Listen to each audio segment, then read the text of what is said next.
Welcome back to Scotch Hour. I'm Noah. And I'm Jesse. All right, this is episode 151.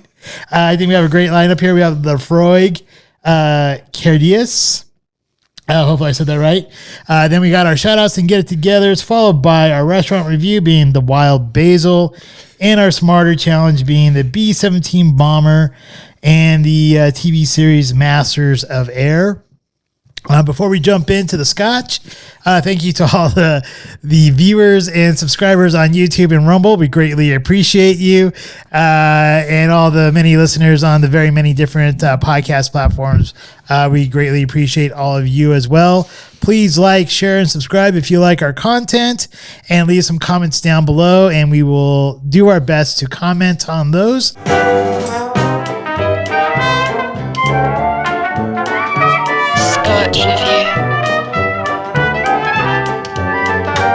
Noah has selected for us a very exciting and, enticing Scotch, single malt Scotch, the Laphroaig Cairdeas. 52.3% ABV. We believe this is the 2023 edition based on the packaging and the way that they've structured it. Noah did some of his little detective work to determine and be sure this was the 2023 edition, of which we have some promising prospects in flavor, in scent, and in finish for enjoying this single malt Scotch. Couple very simple basics about Laphroaig. We've done a number of their Scotches, although we have found tonight, we thought we'd done Scotches on the show, Highland Park, that we haven't, and we have a plethora of them for our future, so we're excited for that. But with Laphroaig, this is an Islay single malt Scotch. We mentioned 52.3% ABV. This one, before tax, pricing right around the $110 mark here in the United States. The Laphroaig distillery is right off of Port Ellen in Islay. They do have, 3 wash stills, 4 spirit stills, potential output of 3.3 million liters per year. Sounds like a lot until you've ever done any research on Glenfiddich and you realize that is nothing, but that's still a big deal. Their water source, the Kilbride Dam, originally founded in 1815 by Donald and Alexander Johnson, currently owned by Beam Suntory. And Beam, who originally bought it decades ago, was further acquired by Suntory more recently. This particular Scotch, 3/4 of it is aged in ex-Madeira casks. The other quarter is aged in white pork. Pork. White port. The other white meat. The other white meat. White pork casks. Port, by the way. Port, P-O-R-T. No matter how much that sounds like bacon, because Jesus loves us. White port. But with that, Laphroaig is often... She wants her white port. That's right. But Laphroaig often known for a very peaty, smoky Scotch. At one point in time, it was believed that Lagavulin had stolen some of their methods, at which point Laphroaig turned around and changed some of their own maturation processes. It's just so interesting of the very limited, less than 10 distilleries on the island of Islay, this being one that's been around since 1815. Super excited, known as one of the most richly flavored of all Scottish whiskies. And Laphroaig is very big on community. And one of the reasons I say this is part of the Cairdeas name, the Cairdeas in Gaelic is friendship. And one of the big pieces with Laphroaig is they have their Friends of Laphroaig, which is a little membership. You buy one of these Scotches, I'm sure there's one in here, and they give you, there it is, a pamphlet. And you basically log on with the number and you get points, so to speak. So you need to make sure you do that if you haven't, because you should have a shit ton of points by now. But you do that, Friends of Laphroaig, type it in, get your points, and there's your unique code, like it's a legitimate thing. and it's a big deal to them.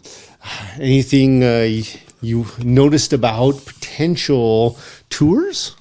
Okay, so their tours, they have one that's called the Extensive Tour. However, for whatever reason, I can't pull up the information on the website for it. The only thing I could find out about it is that it's 2 hours long, and it is a tour that involves touring the distillery. They do have one that's called Day of Dreams, though.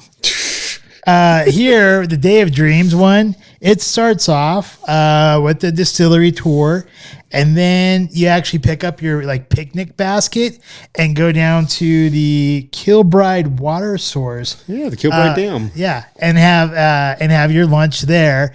And when you come back, it concludes with you going into Warehouse 1, and you get a 350 milliliter bottle, so like a half bottle. They only allow anywhere from 1 to 8 guests. It lasts about 5 hours, and it goes from March through October. Then there's one that's called Distiller Wares. Here you have a tour of the distillery. You get samples of the casks. It lasts about 2.5 hours. Afterwards, you get to extract your favorite whiskey from one of the casks and fill up your own bottle to take home as a souvenir. I'm assuming it's going to be that 350 milliliter size, but they don't say what size the bottle is. I love midgets. And then the other one is called 3 Casks Perfect Setting. This is not a tour. It's just a pure tasting. And once again, after you're done tasting all 3 of the drams, you get to take your favorite and hand fill your bottle to take it home to drink later. All these are 18 and above. And that's about what I got there. I love hearing that because we've gotten so used to it. You got to be at least 18, kids. Sorry, you can't go in. Meanwhile, here in America, you're not 21. Back out. Right? All right. Well, without further ado, let's dip in to this scotch. The canister is very much a Laphroaig canister, which is great. I love it when they keep things very concise to them. As far as, it's unmistakably Laphroaig. The Cairdeas Friendship Scotch here. Their tin's great. I love the fact that they're still offering the canister. And I don't know why in the world I put this back in, but don't forget you got your Friends of Laphroaig unique code to get your points.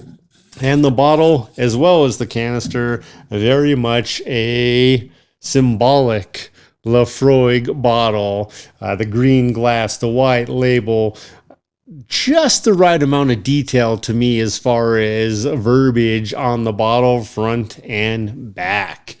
As we get to the foil, and man, I think I remember this. I feel like it's a plastic top. But the foil is fantastic. Great white foil, perforated prolifically. Tears easily. It is a white topper, white plastic topper that is, but at least they're going the extra inch and doing some little detail work on there as far as what is what as we twist to turn. Every walrus loves a tight seal. It is a pressed cork insert. Man, the smell on this already bringing me home. I'm not even sure what I just said, or what I said means, I should say. Something about bringing you home. That's right.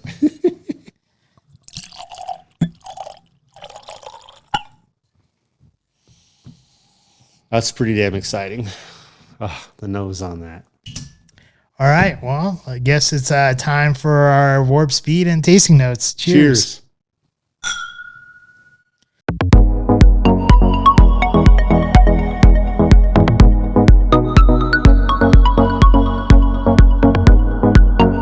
Laphroaig Cairdeas, or friend, is that what you said? Friendship or friend?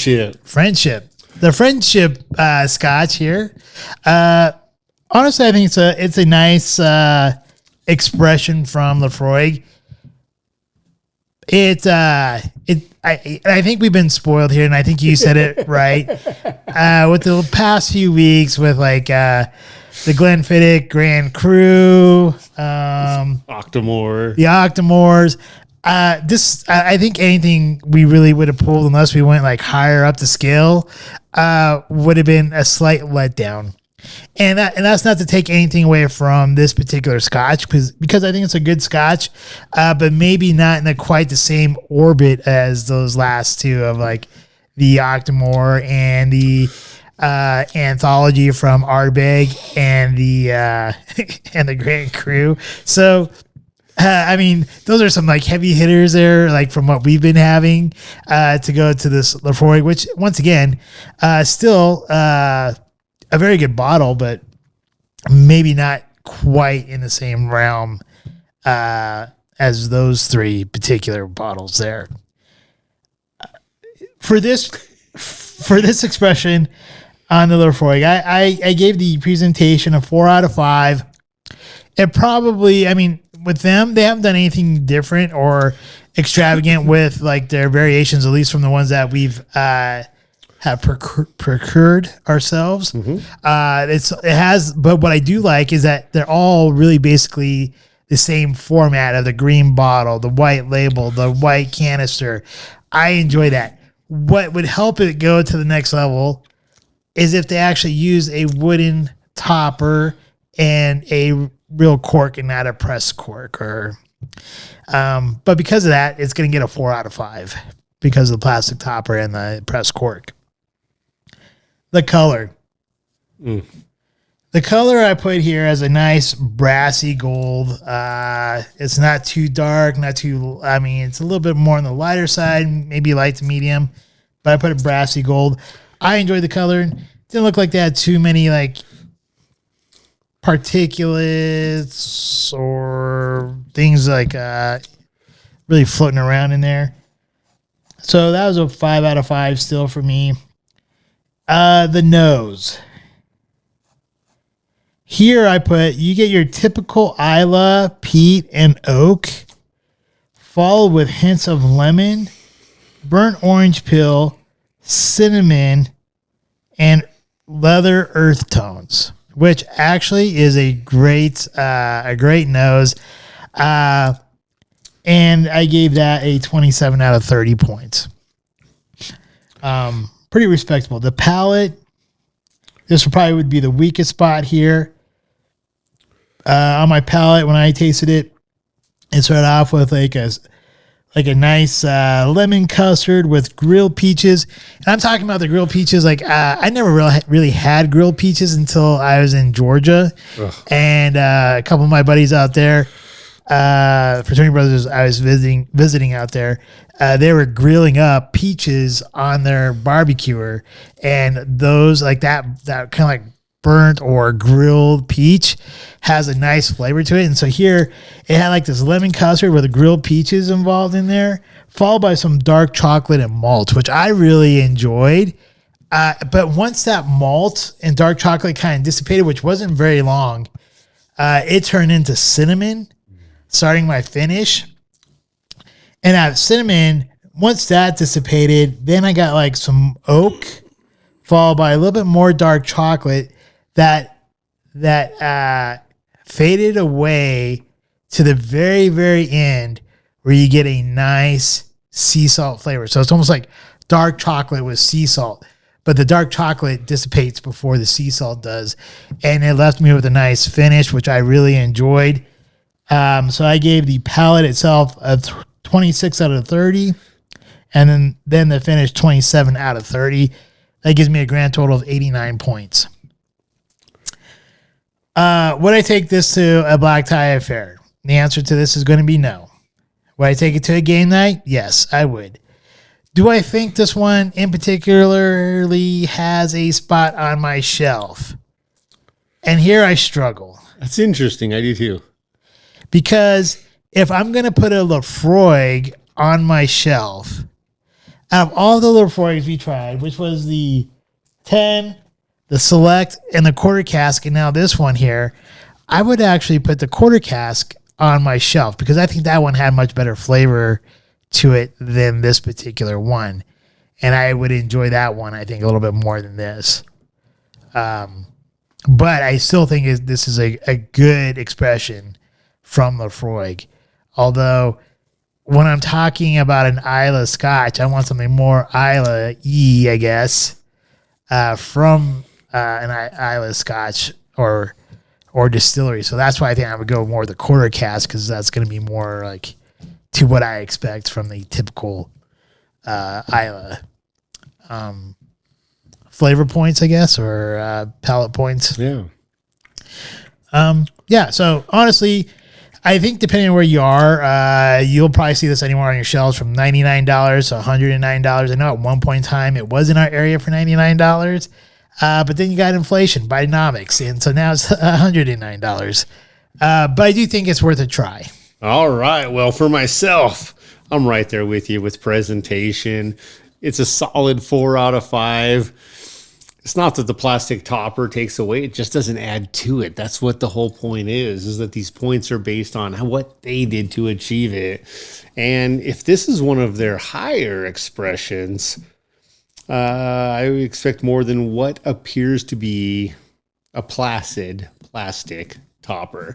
But other than that, I love the fact that they go standard with their traditional white canister. Thank you for continuing to use canisters. I saw the other day Bruichladdich, the classic laddie, wasn't in canisters at Davidson's Liquor, and I was like tempted to buy one until it didn't have a canister. The Tiffany blue? Yeah. Oh, Bevy saw them in the Tiffany blue. I'll probably go there and get one because I've been craving that after the Octomore. But with this, again, 4 out of 5 for the bottle. Really good, solid.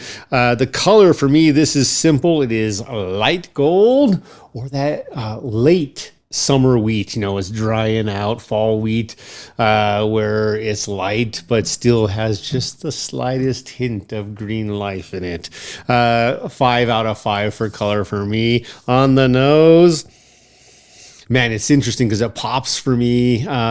Cinnamon, the slightest little hint of ginger. And I figured out what the weird extra smell in there was to me. It's green apple. This little tiny hint of green apple followed by lemon peat. If you can imagine any of the strangest things, lemony peat,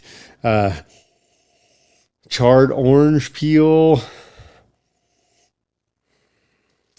and a young fire char, kind of like a live bonfire, that smoke that's coming off of a live bonfire where the wood wasn't quite dry. For me, though, the nose is quite enjoyable. I give it a 28 out of 30. Really thought that was fun. The palate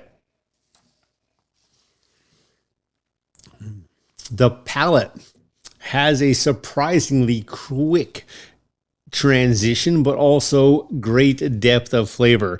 Starts with me with cinnamon, mixed with honey. So it's sweet, but you can tell there's cinnamon in there. The cinnamon and the honey both fade away. That sweetness is gone. Then I get a lemon, citrus, hazelnut. They're almost mixed together. A little hint of hazelnut and lemon. Then comes out the tawny oak, if you will, but the tannins in oak, the dark chocolate, which the dark chocolate's bitter and brings out a bitter caramel. And then it finishes in the palate for smoke. I gave the palate a 28 as well. I really enjoyed, even though it was super rapid in the transitions, the fact that there were transitions and I got the different flavors at different times.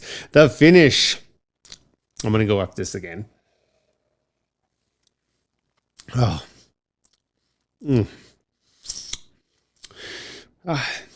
finish was the one, man, this could be something where the finish, I feel bad about the finish later, but it starts with a sweet lemony peach. So it's got that like bitter, but you mentioned peach. It's got like a bitter peach flavor to me. I feel like someone literally took a peach and spritzed some lemon drops, fresh lemon on top of it, but it's still got honey. So it's sweet, but it's sour and it's peachy all at the same time. And that's smooth, but then it goes very quick to what ultimately becomes a very long lingering cinnamon, which brings out a dry hint to me. And the earthy peat and the sea salt. Man, for me, the finish isn't bad. It just wasn't one of those things that added like, a solid wood topper. For me, the finish was only a 25. Gave my total, though, a 90. It's great. Now, here's the interesting point is I think we have some things that are unequivocally true. Not a black tie Scotch. No. And it's interesting because my first drink, I was like, man, this is a man's Scotch. And that is not meant to be sexist at all. It's just literally like, this is bold, powerful. This is, I just drank a Tropic Thunder beer and I'm going ape shit. However, it's really changed as the finish and has come out and the transition of all of the flavors. And this isn't what I want personally to be known for. So that's why it doesn't go to a black tie event. Would it go to a game night? Yeah, probably if I had one. I'm not going out of my way to buy this because much like yourself, I struggle to think this has a place on my shelf because I would rather put not even the quarter cask on the shelf, but the 10-year. Like, I think the 10-year is a solid Islay, Port Ellen, single malt Scotch that's got all of those more traditional Islay flavors, scents, and qualities that I look for in an Islay Scotch. Not a bad Scotch, actually a great Scotch, just not something after we've been so spoiled, 151 weeks going with great Scotches. So ultimately 90 points, which is crazy that a 90-point Scotch wouldn't, like, I would go after other Scotches on my shelf first. It's not that I don't want it on my shelf. Don't get me wrong there. If I've got all unlimited funds and I can have every Scotch on my shelf, yeah, it's there. But if I'm making choices here and it's like, you can choose any 3 Laphroaig, this is not one of them.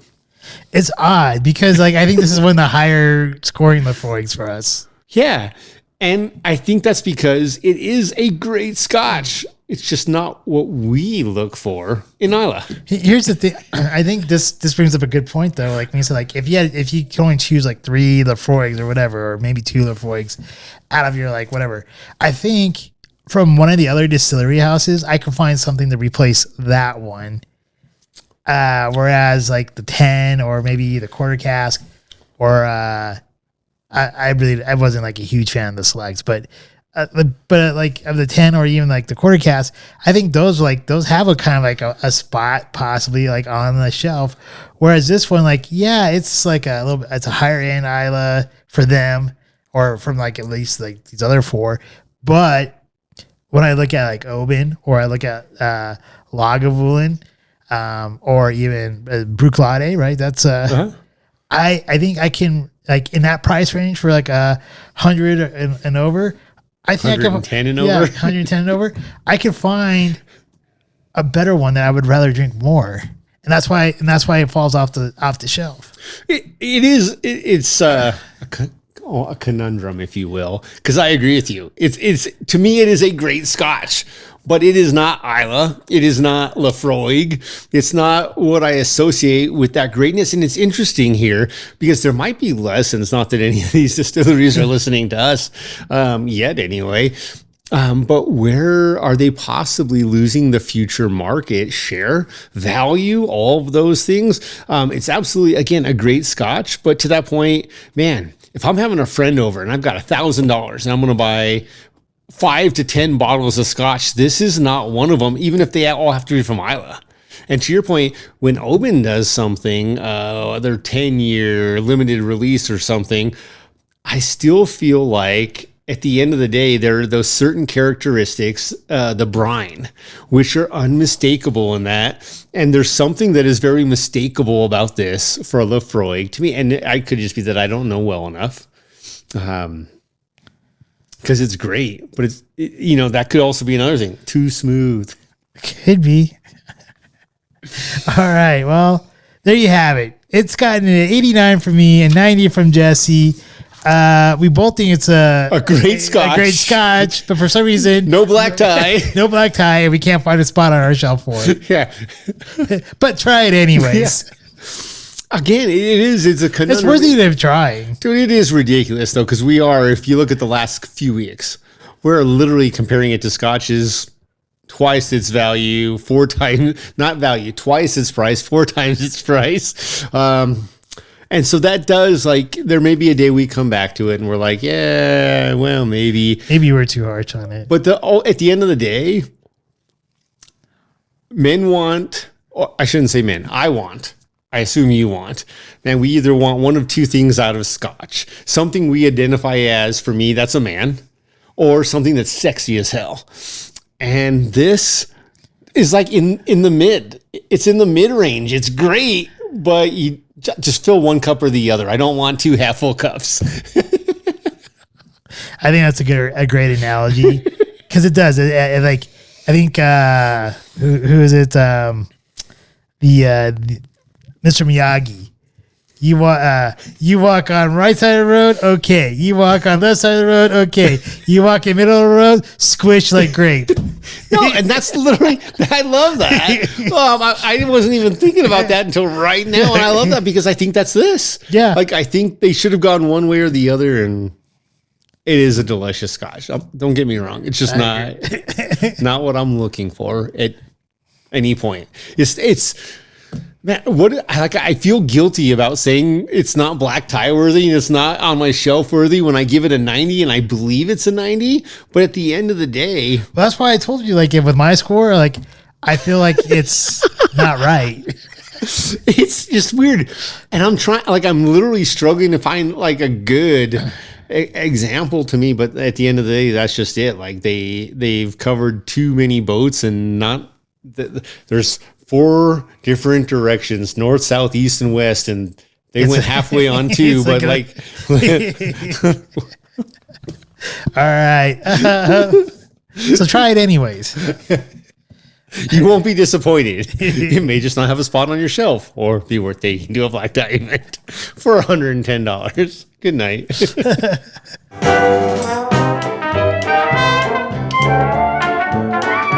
It's time for our shout-outs.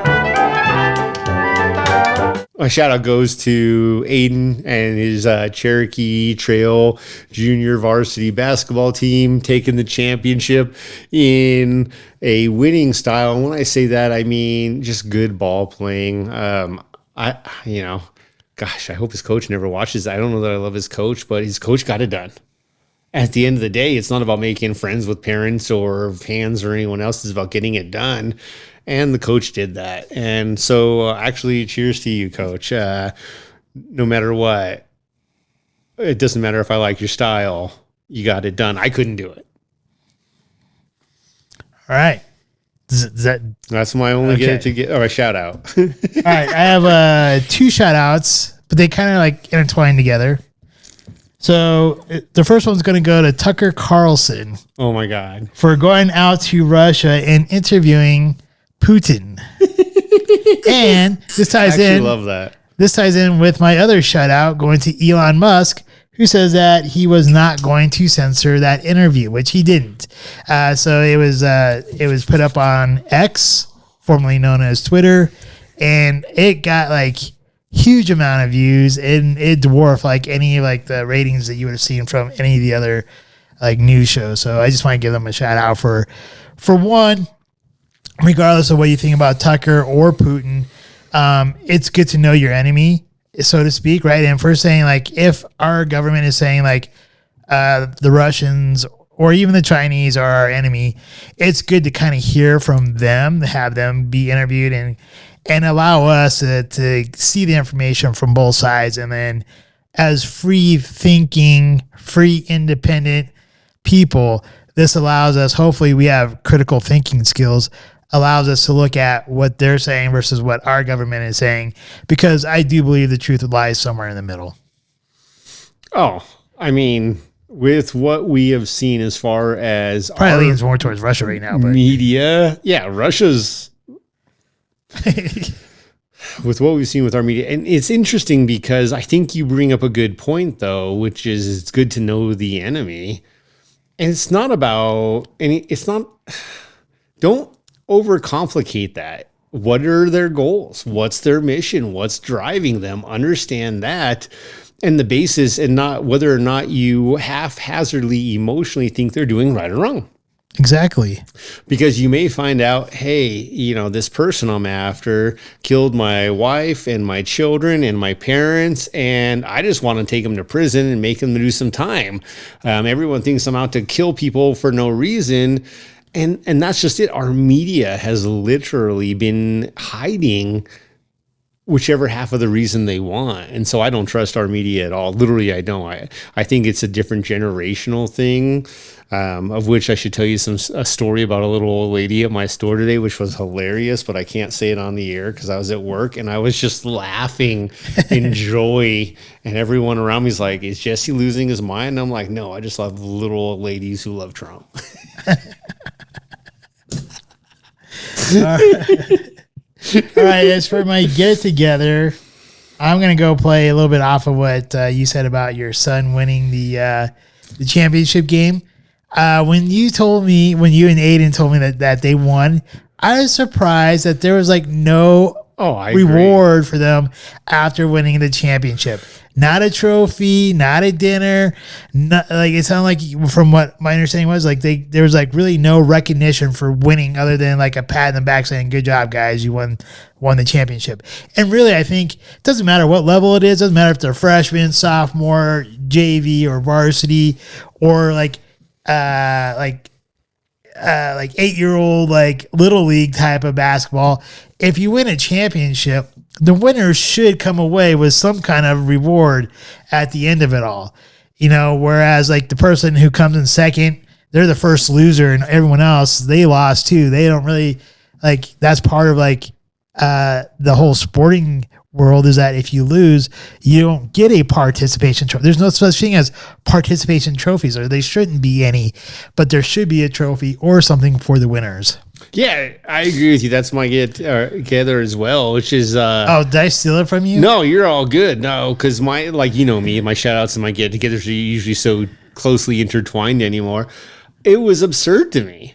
And again, like I said, I'm not saying I loved his coach, but I wanted to see that coach get some recognition in front of everyone. And I hope maybe they still will, both of the kids and the coach, because it doesn't matter whether or not we love the way you lead or play the game or anything else. At the end of the day, you win, you played by the rules, you got it done. And I agree with you. Or you cheat and don't get caught. Yeah, we won't mention any names, but it's just so funny to me. Not funny. It's actually sad to me that we've gotten to that point where I'll bet there are other schools who didn't win the championship and played against them, and they all got lunches and dinners and coach recognition and all sorts of things. And that, that doesn't what happened to celebrating victory and making these people know they accomplished something? And maybe there's some underlying reason that there's some weird W agenda for that I don't recognize. But man, let a champion be a champion, even if it's for a day.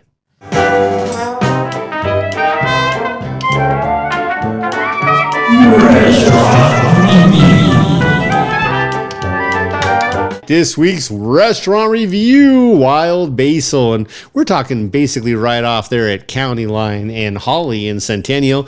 Neither Noah or I realized Centennial went that far southwest, but Centennial is apparently bigger than we thought. So this is would you call it Asian or yeah, I say Asian. Asian, kind of like a mix. An Asian restaurant that had lots of offerings, including some sushi, which I did not venture into here, just because when I looked around, I'm like, and are those the fish in the fish tank that we're going to be eating? No, thanks. The water's cloudy, but nonetheless, I thought it was pretty good. You want to go over your dinner first? Sure. I'll go over my dinner first. First of all, when we arrived there, we were not going to that particular restaurant. I would have dressed up. We were actually going to a place called Big Bill's New York Pizzeria, I think is what it's called, or something like that. But because it was Super Bowl Sunday when we went, it was closed down. Or it was closing down and they had no availability for dine-in.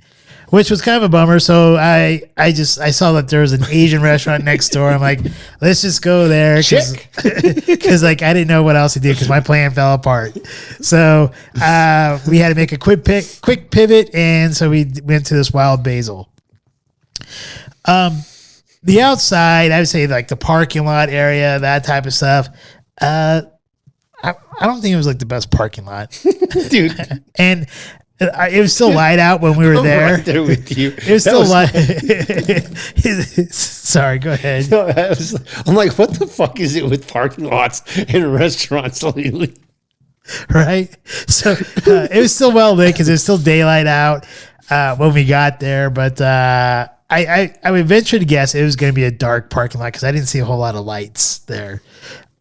So I'm not going to say it's the best place at nighttime to probably park. Now, when you walk in, I wasn't super impressed with the place either. The place looked kind of dumpy on the inside, to tell you the truth. It looked like old, like bench type tables in there. They had like I think like a sit down bar area, but I think one of their sons was sitting there doing homework, and then they got like another son, like even a younger son, like laying across like I don't know, like a bench near the wall. Playing video games, maybe. They had one TV in there that was showing the Super Bowl, but I think they're streaming it, and their internet wasn't good or something. They didn't get a good signal because it was like pausing every few seconds. But the people were extremely nice. The son was really nice. I think the mom was really nice. I think she kind of like briefly spoke to us up front. Hi. Or was it the dad? Maybe it was the dad. But in any case, they seem like pretty nice people. Maybe it was another son too. I'm not really sure. that actually was our waiter. But I think for the most part, they were nice, fairly kind. I ended up getting the sriracha beef with fried rice. Now, if you go to this place, they charge $1 extra for fried rice. Don't do it. That's going to be my first recommendation. Don't do it. The extra $1 that you pay for fried rice really just makes it look like they just pour a little bit of soy sauce and give you like a sliver of an egg and call it a fried rice. So just go with the regular white rice or just go with the regular brown rice, but skip on paying the extra $1 for fried rice because you're not going to get like the peas or the carrots or, like I said, you get like maybe a piece of egg in there, but that's about it. So the $1 I'm charged for the fried rice isn't really worth it. Now, beyond that point, though, actually the sriracha beef was really good, and when I mixed it with my rice, it was really good. I really did enjoy my meal, and I think the meal itself was, I give it like a 9. The atmosphere, that's more like a 5. The outside is like a 5. As far as them, like, oh, another thing that they gave us, we didn't order, I think it was part of our meal too, was this pineapple boat dessert thing, which was really awesome. That had like this essence of pear or something like that they put on there with powdered sugar. Plum extract. Oh, plum extract. Okay, sorry. Plum extract with like powdered sugar on there. Fucking phenomenal. It was great. And I guess that was like part of your meal. So I'm like, that was like a total win right there. So yeah, the meal itself is like definitely a 9. The service, actually, I liked the service. I thought the kid did a great job, so I give that a 9. But like I said, the decor or the atmosphere inside, and maybe it is because it was Super Bowl Sunday. I'm not really sure, but that was like a 5 to me. Really, I don't know. It just, I felt like, I don't know. It was terrible inside. Really. I mean, but here's the thing. They're small business owners, and they're running a restaurant, so they're living their dream. And I am not knocking them for that because actually their food was great and their service was great. So definitely worth the visit, even though like I probably would have preferred something much more new and shiny as far as like my restaurants go. But it wasn't sexy, but it got the job done. What I Would I take a date there? It's one of those nights where it's like, God damn. I don't know if I would take a date there because here's the thing. Like, I think the food is worthy enough for a date, but I'm not really sure the inside is worthy of date. The service worthy of date. So I would say I lean towards taking a date there, but I'm unsure. Would I meet a friend there? Hell yes, I'd meet a friend there. Overall, even though in the food value I thought was good, so overall I'm gonna give it like an 8. Even though the inside decor / atmosphere, I'm giving like that part kind of a. Your math isn't math. I know my math isn't math, and here's why my math isn't math. This is no different than the Scotch. The reason why math isn't math is because the atmosphere itself, I'm tossing it out because I just don't know if there's nobody there because it was Super Bowl Sunday. The actual decor inside, that is literally a 5. And the outside, the parking lot area, that is literally a 5. But like everything, like as far as like the service, possibly the atmosphere and the food, those are all pretty high on my scale. So that's why I'm going to give it an 8. I'm rounding way up. I am rounding way up on the benefit of the doubt that because it's Super Bowl Sunday, the atmosphere would have been better in there, which I'm not really sure that's the case. It can only get worse. More people, more noise, less service. But I'm going to give it an 8, and I'm not comfortable giving it an 8. Just like I wasn't comfortable giving this an 89, the Laphroaig. But that's what I'm doing. And yeah, I don't know, man. Like I'm at a loss. Maybe like my math is not mathing tonight. Nothing's working here. All right. Well, for myself. Oh, not a destination spot either. Yeah. Had no doubt. Wild Basil in Centennial. Okay, for me, as you mentioned, I wasn't even driving, and I'm like, this is not good. Like, this is rough to get in. This is rough to get out. Traffic potential hazard. Not fun. Environment outside not clean. Not. That's not all their fault, planned. Though. No, it's not all their fault, but it absolutely is something that does play a role in, man. You're trying to go meet a friend or make a date. Like, I'm not going there if I have 30 minutes for lunch. It's going to take me 30 minutes to get in now the parking lot. Right. And that's kind of the tragedy. So environment, the exterior environment, 5. I agree with you 100% right there. Atmosphere inside, slightly better, a 6. In the sense of it was... I think you're right. I think they're living their dream, or at least they're trying to. They are going after a dream, living a goal. But still not sexy. A 6. Right there with you. Also with service. For me, the service was a 9. They were Johnny on the spot. Did a great job. Now, where it gets crazy is you were like, maybe it could have been better because it was the Super Bowl. I'm like, this only gets worse. Like, this service being a 9, like, what is it like if they're crowded? Everyone's like these people just sitting around, no one else really doing anything. One gentleman was doing something as far as hostessing and serving, and another gentleman was cooking. And then you said the mom, I think you're right, was just walking around here and there from time to time. Now, where this place won, and this is where it's hard, because right there with you, I'm not taking a date there, maybe takeout. The food was a 10. My sesame chicken was the best sesame chicken I have had since 1992 when we were in high school, going to Smoky Hill High School, and we were going to Egg Roll King East to enjoy fantastic Chinese. I think theirs has gotten worse over time, or my expectations have gotten higher, but this was a 10 out of 10 for sesame chicken. Phenomenal. Because of the service and the food, the value ultimately is an 8 to me. And again, this is where it gets weird. How do you go from a 9 with service, a 10 with food, and a value of 8, and then say, I'm not taking a date there?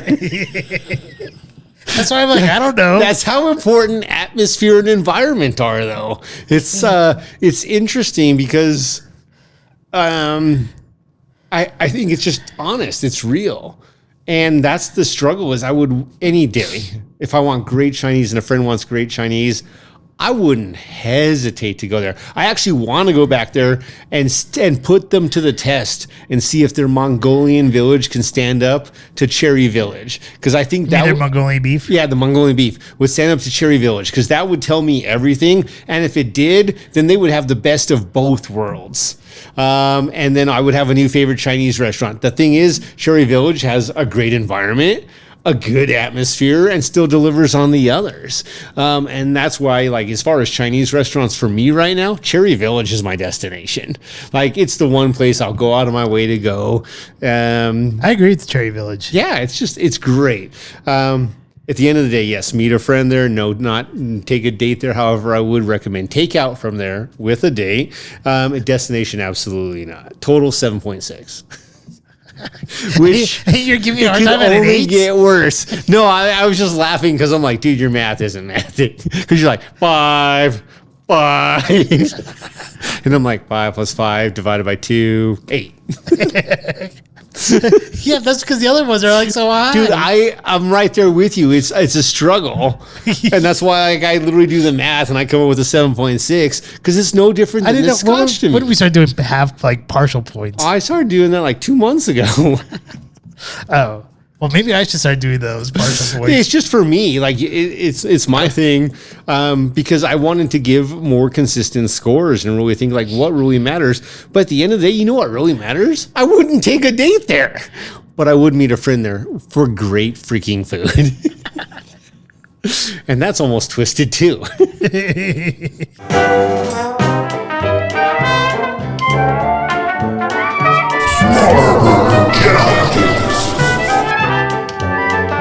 Smarter challenge this week is the B-17 bomber and the TV series The Master of Air. So, just some quick stuff here about the B-17 bomber.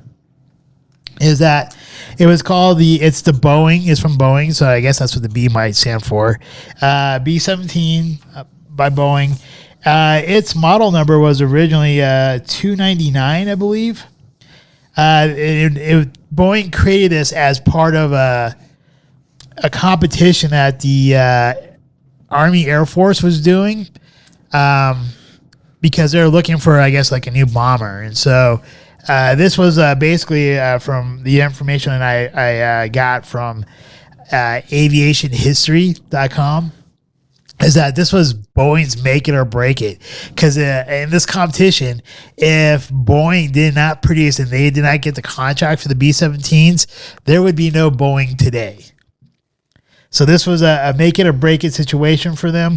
And they actually, from my understanding at first, they didn't quite win the contract, but they did a good enough job to where the Air Force or the Army Aviation actually did come back and actually order some of these these B-17 Flying Fortresses. And they originally got, I believe it was 20 of them that went over to the Royal Air Force as the Fortress 1 is what they were called. These B-17s had a range of about 1,020 miles. Their average speed was somewhere between 200 and 250 miles per hour. And the bomb load capacity was over 2,000 pounds. And this was one of the main daylight bombers that they had during World War II that they dropped on in the European theater, as well as they did use this as in the Asian theater as well against Japan. I believe Doolittle's Marauders. Is that what they're called? I think it was Doolittle. I think they use these B-17s as well to fly off the carriers to drop the bombs there as well. Anything else you want to add about these B-17s?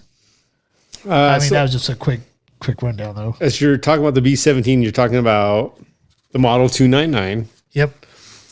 So one thing is, it's interesting because the military spec that you mentioned, the range, the estimated range was 1,000, basically 1,000 miles. That ain't squat, first of all. But you got to understand too, I think part of it could have been even back then the abuse or intentional use of limited knowledge as far as how far a plane could or could not go.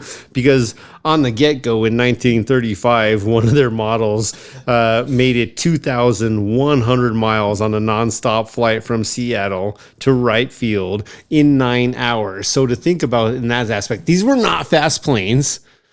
No. So even if they're going 200 miles per hour, that's probably not their average speed, by the way, because the faster you go, the more fuel you're burning. So say it's 150. Man, they had some insane pieces there as far as the reality of how far this plane could or could not go. But the other piece of that is also that cargo load. And I think that's the biggest difference is the one that made it 2,100 miles was undoubtedly stripped down, didn't have gun turrets and other pods upon it, wasn't carrying hundreds of pounds of bombs. And 200 pounds of bombs, that's nothing. Was it 200? I thought it was 2,000. 2,000 pounds of bombs. Yeah, still nothing when you're talking about a plane that weighs so much. Like the fuel on the plane weighed more than that when it was fully fueled up. It's kind of amazing to think about some of these things. But the Flying Fortress, amazing planes. I think that's the real key point is this was a plane that you look at, it didn't look like much, especially compared to modern aviation, but damn, it got the job done. Yeah, it did. And I think once it got to the European theater, I think that was the B-17E version, whereas I think the original one that I was mentioning there was the B-17A. Also, famous missions that the B-17 participated in included the bombing of the German aircraft factories at Regensburg and Schweinfurt, as well as the infamous raids on Tokyo by General Jimmy Doolittle. So yes, I was on point on that one. So that I think that's actually kind of cool because like the B-17s that Doolittle used, they had to strip those suckers all the way down. And I mean, like if you watch that movie Pearl Harbor, they kind of show it a little bit in that movie, but like they stripped it like way down. They had like broomsticks as like posing as like machine gunnery in there and stuff like that. So that way they could take off on an aircraft carrier, which is totally insane in the first place. And I don't think they really had like the catapult thing really helping them out. No, they couldn't. The planes weren't made for that. Right. So yeah, I think that's kind of cool there. These B-17s were also powered by 4 Pratt & Whitney R1690 Hornet engines. So that was the engines that they use on these particular planes. So could you imagine like being in one of these big behemoth planes? Well, the first thing you got to remember is your B-17E. They literally the big ass. I think it's big ass. Yeah. A big plane, not sexy. And when you talked about it being stripped down, I think this is where I actually really admire it, is because it reminds me of a Ferrari F40. We're talking in the 80s, the Ferrari F40 had roll down windows because the motor for powered windows weighed too much. It had no air conditioning, no radio. Like, this is this plane, right? You got rid of all the extra junk just to get a job done. And I think it poses an interesting question to the very title of this show, which is Masters of Air. Yeah. So with that, in war, I would absolutely go to all these extents, and I love that. So here's you bring up Master of Air, which is great because that's also part of the Smarter Challenge here is to watch Apple TV's Masters of Air, which happens to be about the Bloody 100th, which is a 100 bomb group.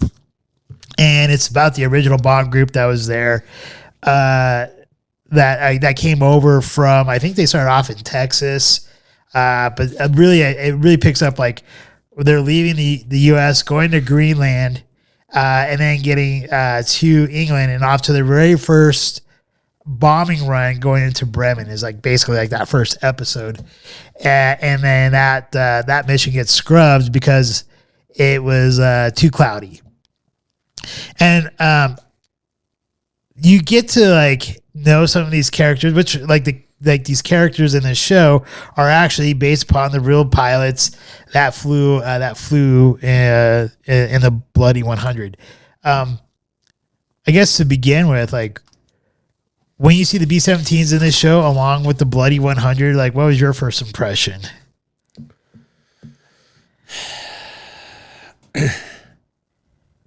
It's interesting because at first when I'm watching the show, I'm like, okay, let me look at all these young men. Let me look at all these young masters of air. And I was like, man, these are kids. These are all kids from a generation that has dealt with things we never had to. Most of them probably either had direct relatives who went through the Great Depression or other things. And I'm seeing people where it all makes sense to me. And they are literally just say, I may or may not make it home after this next flight. If I actually make it to 25 flights, I get a chance to go home and hang up my hat. And now think about this. You just got to accomplish 25 flights to get a pass to go home. That's telling you how few people made it 25 flights. That's the equivalent of you're driving to work for 25 days in a row and you make it home. You're a month for most of us. These people, these young men were doing that, praying that they made it home. And the difference piece is, though, most of them aren't praying. They're like, this is life. Like, we always knew this could be a situation. It wasn't a surprise. It was a vast contrast to Vietnam, where there was a draft and all of a sudden people were afraid. And then we get to the modern days and all of a sudden we can't even fathom having to fight for our freedoms. Instead, we want to give it to just anyone. And it's like, hold on a minute. Where did we get lost? It's a struggle. But so what I really did think, though, was this is a generation that most people today will never appreciate this TV show. And I think the TV show is based in reality and in a genuine artistic portrayal of that reality, in that, man, life was different. And if you don't have an EQ and an IQ, you will never get anything from this TV show. And because of that, I think modern Americans are not going to appreciate it. Oh, man. I love your analysis there. Because I agree with you. I'm not really sure if most smart Americans will get a lot out of it when there is a lot to really take away from it. Just to clarify on one of my talking points here, the Army Air Base headquarters for the original 100th is actually Kearney, Nebraska. So that's where they started off at. So freaking amazing, by the way. Like one of the hubs for our foundation in America, as far as where we get food from to keep this country going. Right. It is real. And I think one of the real things here that you talk about here that you mentioned was about how very few people made the 25 bombing runs. And there's a scene where the colonel, and I'm not sure who the other person was talking to the colonel. I think it might have been like the flight commander. I think that's what it was, or something like that, is talking to the colonel. He's like, what happens if this crew doesn't come back on their 25th run?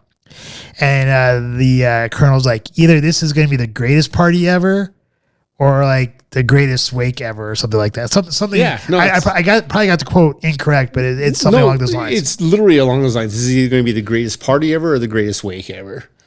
Yeah, and then later on, I think in that same episode, they get some replacements that come in who have never like flown a route, and one of the guys, his name is Pappy, or that's his nickname.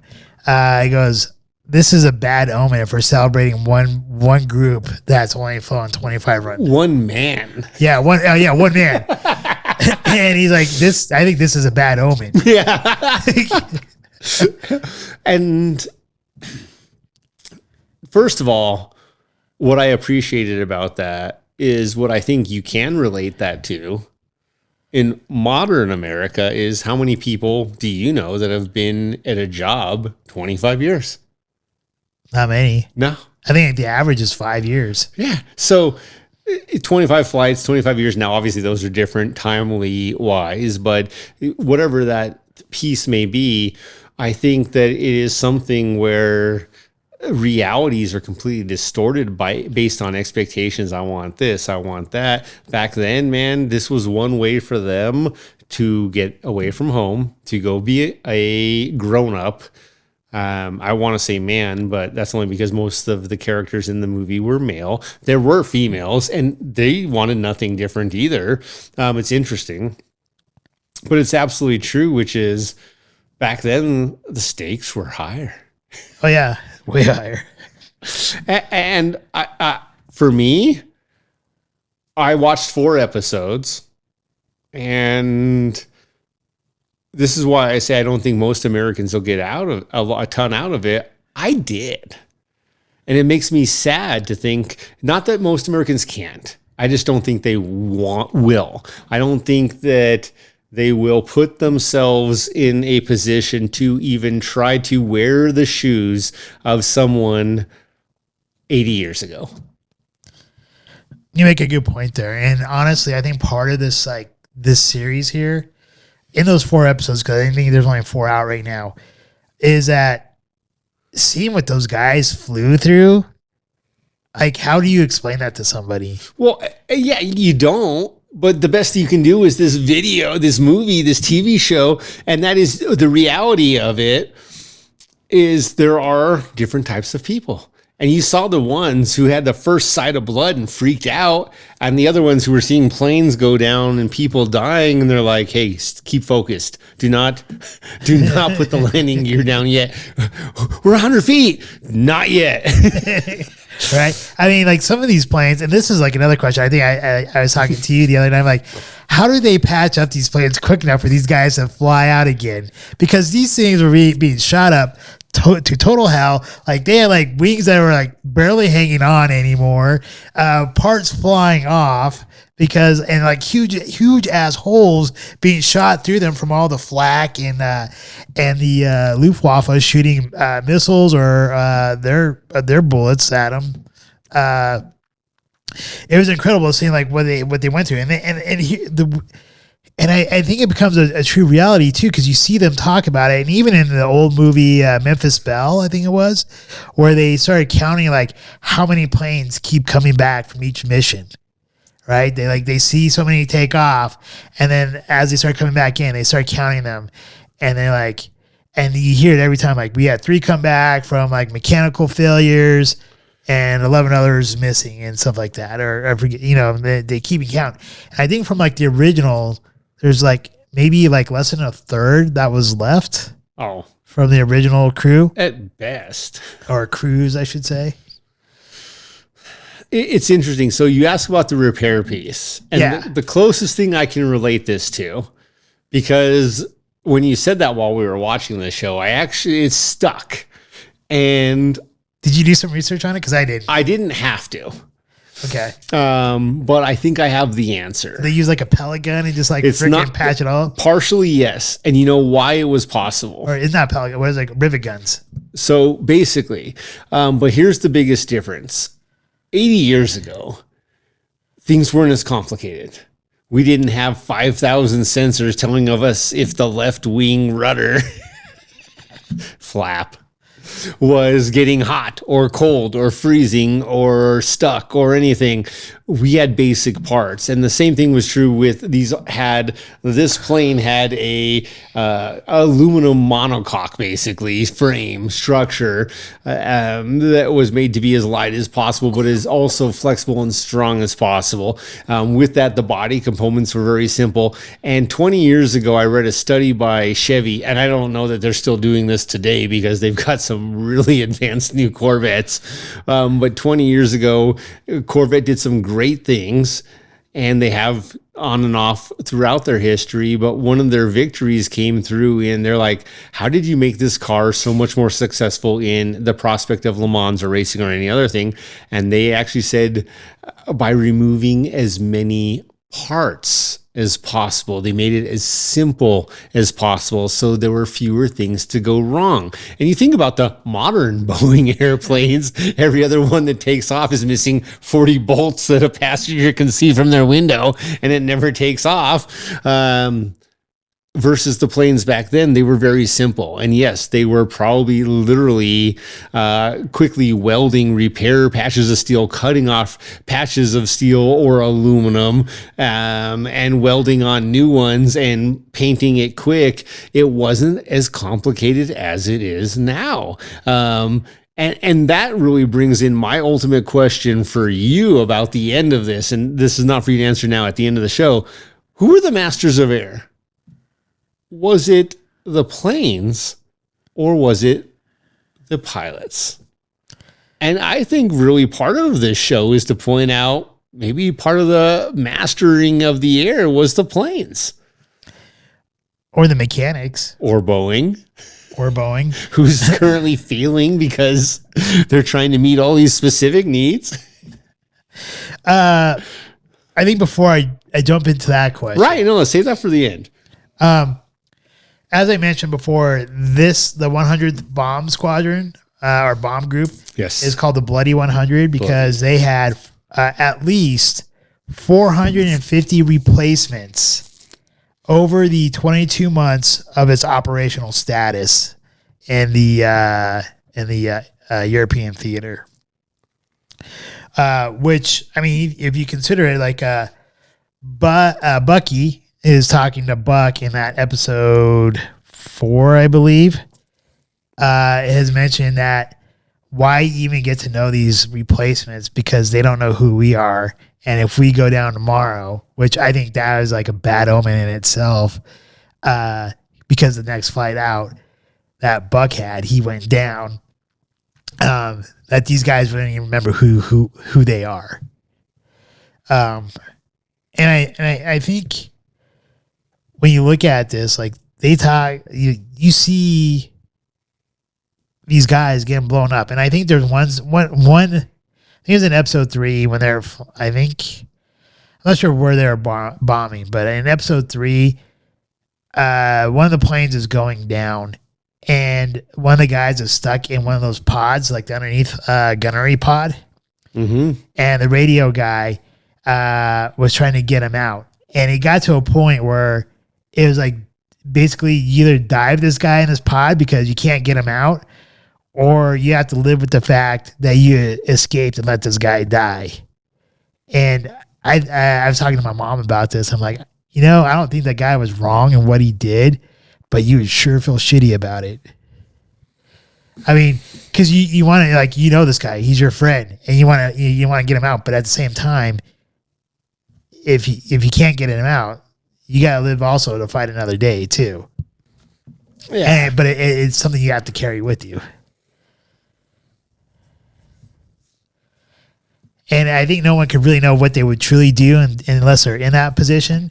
But I'm pretty sure I probably would have done the same thing that guy did, where I try as much as I could. But when I knew, like, once you hit that point of no return, then you have to, like, jump. Two things there. I think he was weak. I don't fault him for what he ultimately did, but I don't think he actually tried. Like, find the damn anything to try to pry that thing, anything. Do it, because that's what I would do. Until the point where I'm like, now I don't trust that I can get out without dying. I'm out. But when he was just sitting there looking at him, that's where I think he failed. I think he froze. And I think he failed. I think you'll see it later in the series when he freezes in the train. I don't know if he freezes because he like bolted. I got so many words I can't say right now. But yeah, I guess like I see what you mean by freeze. Like, you're not wrong by saying he said his mental agility or his mental capacity. He's not a fighter. No. And here's the tragedy, no different than our own military letting in people without GEDs or high school diplomas right now. What are you inviting in? Right. I'm not sure if there's anywhere else you want to go with this, but I do like. I guess my last piece here is I think it'll be interesting to see where this Masters of Air program goes, because it's obviously following the original. So far, it's following the original cruise of the 100, and a lot of these guys are going to end up going into like POW camps and stuff like that. So I like to see how this is going to progress, how much it's going to follow them being in the POW camps versus like how much of it's going to focus on the bombing group still doing their bombing runs. But I think it's great to see these types of shows like this, or Band of Brothers, or the Pacific, that kind of bring in some of the ties of these like these military groups or divisions or whatever, of what they went through during these World War IIs, to kind of give us a better aspect of the Greatest Generation, what these guys lived through, and try to put ourselves in their shoes and see, do we have the same fortitude or the same courage that some of these guys went through at that young age? Like some of them are, 18 years old. They're seeing stuff that many of us have never seen. And I think another aspect of what they go through and how they can't talk about it is that Bucky, he got there before the rest of the crew got there, and he went on a couple of missions, but never told anybody what he saw or what he went through. And then his best friend Buck, after his first mission, comes back and goes, "Why didn't you tell me?" He's like, "I don't know what to tell you." Yeah, what do I tell you? Yeah. Like, you can't really tell them anything because you got a 20% chance of making it a week. Yeah. And then like the new people, this also goes to that last episode 4, one of the new replacement pilots, like, "Do you have any tips for us?" And I think at this point, after being through like 20 or 21 runs that these like Bucky and Buck went through, maybe you get kind of cynical. And one of them is like, just survive. Which is real, totally real, right? Like, what other kind of advice can you give? Yeah. What other kind of advice can you give a guy like that? And I'm sure that guy's like, these guys are a couple of assholes. But I think after he goes through his first run, you see it in his face. He's like, what the hell did I just live through? Well, it's real. And the truth of the matter is, as you mentioned, he's like, "Why didn't you tell me about this?" We don't want to know. Civilians don't want to know what they really see. And it's ignorance. And no one wants to say this. But at the end of the day, a few good men, the truth of the matter is, Jack Nicholson was wrong with what he did. But he was not wrong with, you can't handle the truth. This was all true, just not for his opponent in that day, because he didn't realize Tom Cruise in the movie wasn't a civilian and had seen a different form of battle. But, I think about it, and, I'm going to share one little personal bit real quick, or as quick as I can.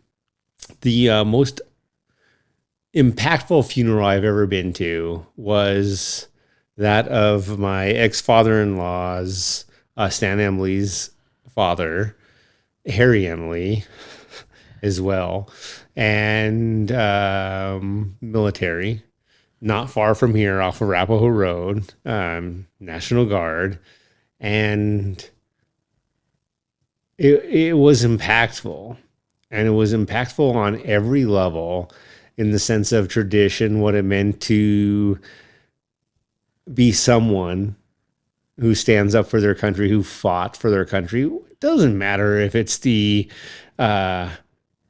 Coast Guard, National Guard, Air Force, Marines, Army, any one of these people who put their lives on a line. You don't have to be flying a flying fortress, being guarded by a P-51 to ultimately beat the German army to get there. You're doing this and serving your country. It's a different level. And nowadays, I think it's tragic. This was one of my best friends, Stan Emily. I miss you to this day. his dad, and therefore he experienced this as his son.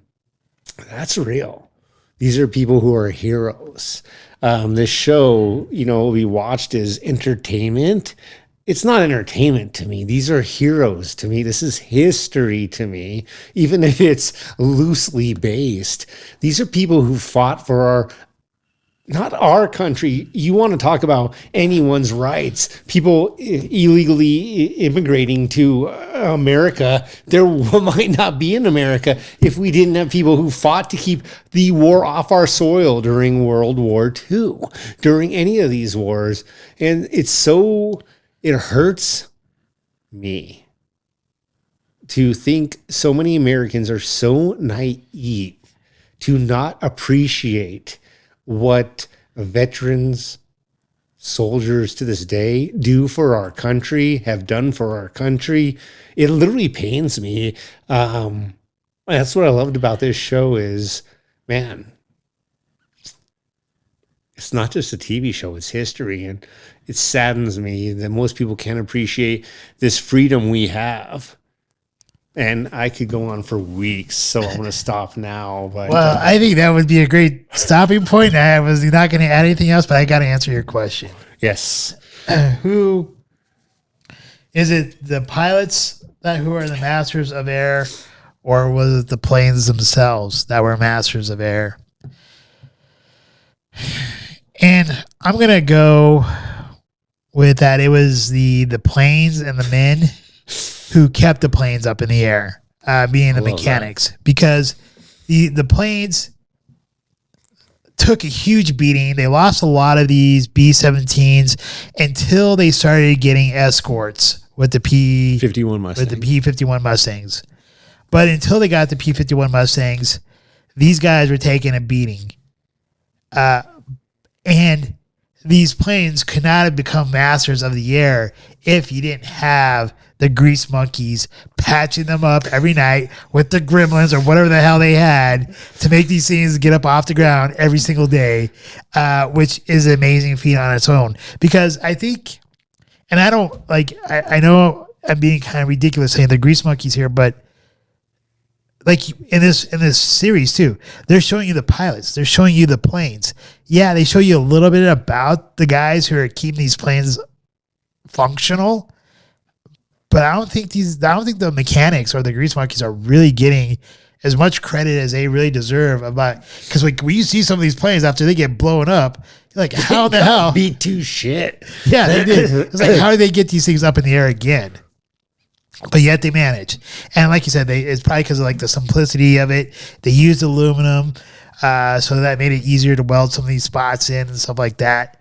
But yeah, I mean, I think what you said about your friend is a great stopping point, because there's nothing I can really say on top of that would cover what these men did or what any serviceman or woman have done for our country and for us to be here today. Absolutely. So I guess with that, I mean, if you want to add any more, you can, but I was going to just say, if you're ready, I'm ready to call this one done, and you can tell us what next week's topic is. The last thing I wanted to say was, Dad, you're an honorably discharged veteran. I love you. I don't thank you enough. The world will never thank you or any honorably discharged veteran enough. Doesn't matter what form of the military any of you are in. You all served, and man, I love you so much. I don't say enough. Appreciate you. Hey, cheers to Milton. I love you, Dad. Cheers, Miss Wells. Other than that, as we go into next week's Smarter Challenge. Watch the damn show, by the way. Yeah, next week's Smarter Challenge, man. This one's a tough one for me. It must be tough for me then. Because I'm trying to figure out if we should go modern or old school. And man,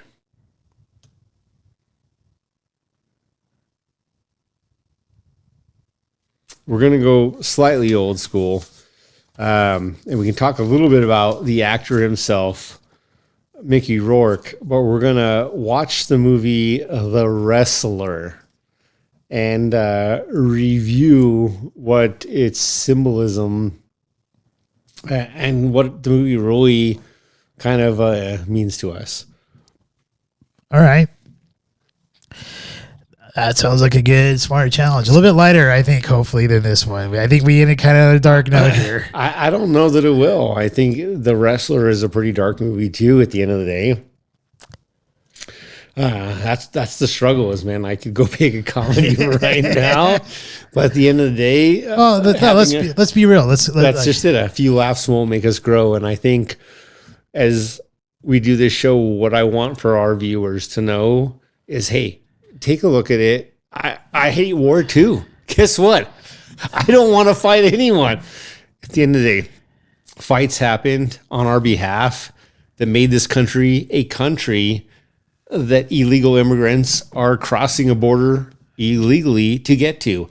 That's the only reason we have this country in the first place. I hate war too. True that. All right. Well, that being said, thank you for all of you who lasted this long with us. We greatly appreciate all of you who watch us on YouTube and Rumble, as well as all the many listeners on our many different podcast platforms. We greatly appreciate every single one of you. Please like, share, subscribe our podcast if you like our content. Leave some comments down below, and if you do feel the need that you want to contribute to our show, there is a link down below in the comments for the Podbean Patron, where you can donate money to us to keep this operation afloat. With that, once again, thank you, everybody, and I'm going to pass it on to Jesse to close us on out. All right, remember, drink responsibly. Please do not drink and drive. And man, life is great. That does not always mean it's going to be easy. In fact, it shouldn't be easy. And I just got to say it one more time. Dad, I love you. I appreciate you. I respect you. And I will forever cherish the time you shared with me to make me understand Shakespeare's Romeo and Juliet. Until next week's episode. Oh, try that again. Scotchman!